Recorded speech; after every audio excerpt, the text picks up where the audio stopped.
मुखालफत की। डॉक्टर साहब जानते हैं, ये बताएं कि जब बाद में 1970 के इलेक्शन हुए तो हमारी मजहबी जमातों ने कहा था कि हम बरसरे इक़्तिदार आके इन तमाम कवानीन को ख़त्म करेंगे, क्योंकि उसमें औरतों को कुछ हकूक़ दिए गए थे, दूसरी शादी के लिए रोका गया था। तो हमारी बदकिस्मती से मजहबी लोगों ने बजाय इसको चलाने के उन्होंने इसकी मुखालफत की। अब इन सारी चीज़ों को देख के मैं इस नतीजे पे पहुंचा हूं कि दुनिया में किसी भी हैवान ने अपने जोड़े के साथ इतना बुरा सलूक नहीं किया जो मर्द ने औरत के साथ किया। अब देख ले, खुद चेक करें, कोई जानवर अपनी मादा के साथ इतना बुरा सलूक नहीं करता। ये मर्द ही है जो उसको जलाता भी है, जो उसको मुंह पे तेजाब भी फेंकता है, उसको जलील भी करता है। कोई किसी जोड़े ने ऐसा नहीं किया।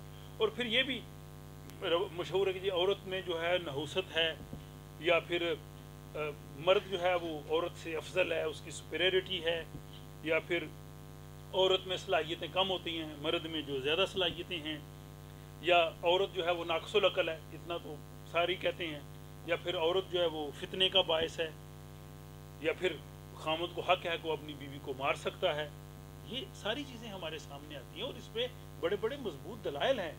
और इन चीज़ों को हम देखना चाहते हैं कि क्या वाकई औरत पर मर्द की इताअत लाज़िम है। कुरान क्या कहता है? क्या औरत, जैसे भी वो उन्होंने कहा कि पसली से पैदा हुई है, क्या वाकई औरत मर्द की पसली से पैदा हुई, यानी उसकी अपनी कोई अहमियत नहीं है, वो मर्द का दिल लुभाने के लिए पैदा हुई? या क्या जहन्नम में औरतों की ज़्यादा अक्सरियत होगी? या फिर क्या खामद को तलाक का हक हासिल है, वो जब चाहे 1 2 3 छुट्टी करा दे, और औरत बेचारी जो है वो अगर छोड़ना चाहे तो उसके लिए रास्ता ही कोई नहीं? ये क्या है? और क्या मर्द जो है वो उसका मजाजी खुदा है? एक खुदा तो ऊपर है, फिर वो मजाजी खुदा है। और फिर ये भी कहते हैं कि अगर सजदा करने का हुक्म होता तो वो उसको करती। तो इतनी ज़्यादा जब चीज़ें दे देंगे तो उसकी हैसियत क्या रहेगी? फिर यह है कि मर्द को 4 शादियों का हक हासिल है, जब चाहे करके, कोई उसको पूछ नहीं सकता। इसीलिए तो आइली कवानीन को उन्होंने। फिर यह कि क्या औरत की गवाही आदि है, वो निसफ है, पूरा इंसान नहीं है। ये सारे क्वेश्चंस देख के मैंने कुरान हकीम को स्टडी करके अब आयतें आपके सामने लाता हूँ। आप भी सोचिए, मैं भी सोचता हूँ, हो सकता है किसी जगह सोचने में समझने में मुझसे गलती हो। मैंने तक 12 ट्रांसलेशंस कुरान की कंसल्ट की हैं, 8 इंग्लिश की, 1 स्वीडिश की और 3 या 4 उर्दू की। तो उनको सोच के जहाँ से मुझे बेहतर फहम मिला है मैं आपके सामने पेश करता हूँ। फिर ये है कि औरत क्या वो मर्द के लिए पैदा की गई है? फिर ये बड़ा मशहूर है जी, आदम ने हवा को मजबूर किया कि तुम ये फल खाओ, यानी औरत गुनाह का पहला गुनाह औरत ने किया और हर गुनाह की ज़िम्मेदार औरत है, इसलिए। तो सूरत हाल कुरान की रोशनी में है क्या? सबसे पहले तो यह है कि कुरान कहता है कि तख्लीक के एतबार से दोनों में बराबर सलाहियतें हैं। ये सूरह निसा की पहली आयत, ये जो मेरा ख्याल है औरतों को तो खुश होना चाहिए कि कुरान की एक पूरी सूरत औरतों के नाम पे है, मर्दों के नाम पे कोई सूरत नहीं है, रिजाल नाम की कोई सूरत नहीं है, निसा नाम की सूरत है। और इसका आगाज़ ऐसे होता है, या अय्युहन्नासु इत्तक़ू रब्बकुमुल्लज़ी खलक़कुम मिन नफ्सिन वाहिदा, कि ह्यूमन बीइंग, हमने तमाम इंसानों को, इंसानों में औरतें भी शामिल है, कि उनको हमने नफ्स वाहिदा से पैदा किया है। और अब ये हमारी एवोल्यूशन की एक नशिस्त हुई थी, आज के जो मुफस्सरीन समझें वो कहते हैं कि 1 सेल से कायनात का आगाज़ हुआ है। साइंस भी यहीं पहुंचती है और कुरान भी आपको यहाँ ले गया, यानी तख्लीक के एतबार से एक ही जगह से वो बने हैं, इसमें कोई फ़र्क नहीं है। और इसके बाद ये जो सूरह निसा वाली वर्स है, ये 2 जगह पे और भी आई है। ये 6/99 में भी है सेम चीज़, और उसके बाद 39/6 में भी सेम चीज़ कही गई है। और सेम आगे सूरह अल आराफ की ये जो आयत नंबर 189 है, वल्लज़ी खलक़कुम मिन नफ्सिन वाहिदा, कि अल्लाह ताला ने उन्हें नफ्स वाहिदा से पैदा किया, यानी तख्लीक के एतबार से औरत और मर्द बराबर है, इसमें कोई फ़र्क नहीं है। ये कुरान ने वाज़े कर दिया, कोई और आयत नहीं इस बारे में। इसके बाद वो जी औरत ने, हवा ने आदम को कहा कि जाओ मैंने खा लिया, अब तुम भी खाओ, तो कुरान उसकी नफ़ी करता है। ये 2/36 सूरह बकरा की 36वीं आयत, आप रेफरेंस लिख सकते हैं, घर जाके अपने पास कुरान हकीम है, निकाल के देखिए कि इसमें देखिए उसने कहा कि फ़अज़ल्लहुमुश्शैतान अन्हा फ़हरा जो हम मिम्मा काना फ़ी, कि शैतान ने उन दोनों को बरगलाया। तो जुर्म में दोनों थे, औरत पहले नहीं कि वो मर्द को उसने कहा कि जाओ, कुरान दोनों को कह रहा है, बराबर कह रहा है। तो ये मसला भी हल हुआ। इसके बाद जो फ़र्क है दर्जा कि औरत का दर्जा ज़्यादा है मर्द का, कुरान हकीम ने जहाँ मोमिन का लफ्ज़ इस्तेमाल किया है वो दोनों के लिए, मर्द और औरतों के लिए। ये हमने एक नशिस्त की थी मोमिन किरान की रोशनी में, तो उसमें जहाँ जहाँ मोमिन आया वहाँ उसने औरत और मर्द दोनों के लिए कहा है। लेकिन इसके बावजूद कुरान ने औरतों को अलग भी मुखातब किया है। और कुरान का हुस्न देखिए, ये आयत इतनी खूबसूरत आयत है कि कुरान का जो दावा था ना कि फातू भी सूरत में मिसले ही, इस तरह की आयत बना के लाओ, तुम कहते हो कि ये हुजूर सल्लल्लाहु अलैहि वसल्लम ने खुद बनाया है। आज तक किसी ने कुरान का ये चैलेंज नहीं किया। इस्लाम के खिलाफ बहुत किताबें लिखते हैं, लेकिन किसी ने कुरान की तरह की कुछ चीज़ें बना के, हालांकि अरबी के बहुत आलम है गैर मुस्लिम, ये देखिए कितनी खूबसूरती, इन्नल मुस्लिमीन वल मुस्लिमात वल मोमिनीन वल मोमिनात वल कानितीन वल कानितात वस्सादिकीन वस्सादिकात वस्साबिरीन वस्साबिरात वल खाशिईन वल खाशियात वल मुतसद्दिकीन वल मुतसद्दिकात वस्साइमीन वस्साइमात वल हाफिजीन फरूजहुम वल हाफिजात वज़्ज़ाकिरीन अल्लाह कसीरा। यानी जहाँ उसने मर्द का ना औरत का बराबर, दोनों को, मर्द और औरत को बराबर बराबर चलाया है कि मुस्लिमीन मर्द और मुसलमान औरतें, मोमन मर्द और मोमन औरतें, सच्चे मर्द और सच्ची औरतें, सब्र वाली मर्द और सब्र वाली औरतें, अल्लाह के कवानीन से डरने वाले मर्द और औरतें, तस्दीक करने वाले मर्द और औरतें, रोज़ा रखने वाले मर्द और औरतें। और ये आयत का टुकड़ा देखिए खसूसियत से, वल हाफिजीन फरूजहुम वल हाफिजात, के अपनी असमत की हिफाजत करने वाले मर्द और औरतें। हमारे यहाँ औरत की असमत पे बड़ी लेक्चर दिए जा रहा है, औरत की इज्जत जो है वो सफ़ेद चादर है। औरत को कुरान मर्द का भी वैसे ही कह रहा है, जैसे औरत की इज्जत सफ़ेद चादर है, मर्द की इज्जत भी ऐसी सफ़ेद चादर है।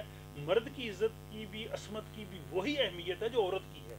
तो कुरान ने पहले मर्दों का जिक्र किया कि उनको भी अपनी असमत की ऐसे ही हिफाजत करनी चाहिए जैसे औरतें करती हैं। तो कुरान तो दोनों को बराबर ले लिया। पूरी आयत देख लें, कितनी खूबसूरत आयत है। ये 33/35 उसकी ये आयत थी। इसके बाद और दूसरी जगह पे फिर कुरान ने इस चीज़ को, सूरह तहरीम की आयत 66/5, यहाँ पे दोबारा कुरान हकीम ने कहा है वल, यहाँ सिर्फ औरतों का जिक्र है, वल मुस्लिमात वल मोमिनात वल कायनात और वस्सायात के मुसलमान मर्द औरतें। और ये लफ्ज़ देखिए कुरान हकीम ने बाकी जहाँ खूबियाँ बयान की हैं मोमिन औरतों की, वहाँ उसने ये लफ्ज़ भी लाया है कि सायात, ट्रैवल करने वाली, सैर करने वाली औरतें। ये मोमिन औरतों की खूबियाँ हैं कि वो दुनिया की सैरों सियाहत करें, घरों के अंदर ना बैठ जाएं। ये कुरान की आयत है। कुछ लोगों ने इसका तर्जमा जो वो रोज़ा रखने वाली भी किया है, लेकिन बहुत सौ ने इसका तर्जमा किया कि सैरों सियाहत करने वाली, और वो थी जैसे हुज़ूर के अज़वाज मुतहर्रात भी उनके साथ जाती थी आगे। तो इसमें कुरान ने कोई फ़र्क नहीं किया। इसके बाद अजर कि क्या मतलब वो मर्द का ज़्यादा है या औरत का ज़्यादा है, तो ये कुरान हकीम की आयत है, ये 4/124 है। और ये दोबारा एक और जगह पे 16/97 पे भी यही सेम वहाँ पे है कि वमन याअमल मिन सालिहात मिन ज़कर व उनसा, कि कोई भी अच्छा काम करेगा खा वो मर्द या औरत, वहुव मोमिनुन फउलाइका यदखुलूनल जन्नता, तो मर्द हो या औरत हो जो अच्छा काम करेगा वो जन्नत में जाए।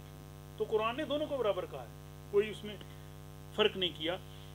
और आगे यही सूरह तवाब की 9/72 उस आयत में, और बल्कि 3/195 वहाँ भी ये आई है कि वादाहुल्लाहुल मोमिनीन वल मोमिनात जन्नतन तजरी, कि अल्लाह का वादा है मोमन मर्दों के लिए और औरतों के लिए जन्नत का। तो ये नहीं कि जन्नत में औरतों की, जहन्नम में औरतों की कसरत होगी, तो कोई आयत मुझे इस तरह की नज़र नहीं आई। उनको अल्लाह का वादा तो दोनों के लिए है कि जो भी उसके मैसेज पे चलेंगे वो जन्नत में जाएंगे। उसके बाद अगली आयत कि क्या औरत कमा सकती है, इस पर बेड़ा कि औरत को अंदर, घर के अंदर बैठे, बाहर ना जाए, बाहर ना निकले, बड़ी बहस आती है। ये देखिए कि कुरान हकीम की आयत है 4/32, वही सूरह निसा की आयत है। और इसमें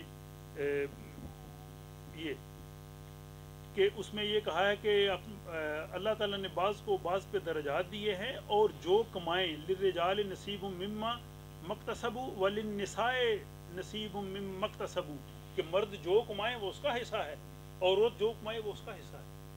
औरत जो कमाए वो उसकी, वो उसको राइट रखती है अपने पास रखने का। और कुरान ने औरतों के काम करने पे, कमाने पे। कोई घर में बैठ के क्या करेगी? जब घर के बैठेगी क्या, वहाँ क्या कमाएगी? वहाँ कोई ऐसा तो नहीं काम करने वाला, ज़ाहिर बाहर जाएगी तो कमाएगी। तो इस पे कुरान हकीम ने कहा है। उसके बाद जैसे बरकत साहब ने वो बताया कि विरासत में हिस्सा, ये देखिए ये 1400 साल पहले आयतें नाज़िल हुई हैं, जब दुनिया की हालत क्या थी। आप उस पर भी गौर कीजिए कि उस वक्त औरत को क्या समझा जा रहा था, और उस वक्त कुरान कह रहा है कि तुम कमा भी सकती हो और विरासत में भी तुम्हारा हिस्सा है। ये देखिए कि लिर्रिजाल नसीब मिम्मा तरकल वालिदैन वल अक़रबून, कि मर्दों के लिए हिस्सा है जो उसके माँ बाप और रिश्तेदार छोड़ जाएं। वलिन्निसाए नसीब मिम्मा तरकल वालिदैन वल अक़रबून, औरतों के लिए भी सब बराबर सेम आयत। कुरान ने तो कोई फर्क नहीं किया, उनको भी वैसा ही राइट है जैसा कि औरतों के। इसके बाद ये बड़ी अहम आयत है और इसके गलत मफहूम और तर्जमे ने बड़ी गलत फहमियाँ पैदा की हुई हैं। वो यही सूरह निसा की 34 आयत है, अर्रिजाल कव्वामून अलन निसा। बहुत से लोगों ने ये तर्जमा किया कि मर्द औरतों पर हाकम हैं, कईयों ने तर्जमा किया कि मर्द औरतों पर अफसर हैं, कईयों ने तर्जमा किया कि मर्द औरतों पर निगरान हैं। और इसी आयत में फिर आगे जाके ये अगला टुकड़ा आता है कि वज़रबू हुन्ना, और उनको तुम मार सकते हो। तो इसमें पहली तो इसमें मैंने बहुत से तराजम को देखा है। पहली तो चीज़ है कि कुरान हकीम की जो आयत हैं, कुरान हकीम के पूरे कॉन्टेक्स्ट में आप उसको देखते हैं। जैसे एक लफ्ज़ के मुख्तलिफ मानी होते हैं, ठीक है। जैसे राइट इंग्लिश का दायां भी इसका मतलब होता है और हक भी होता है। या स्वीडिश में जैसे गिफ्ट कहते हैं, शादी को भी कहते हैं, और जहर के लिए भी लफ्ज़ है। तो यहाँ पे जो कुरान हकीम ने ये कहा है अर्रिजाल कव्वामून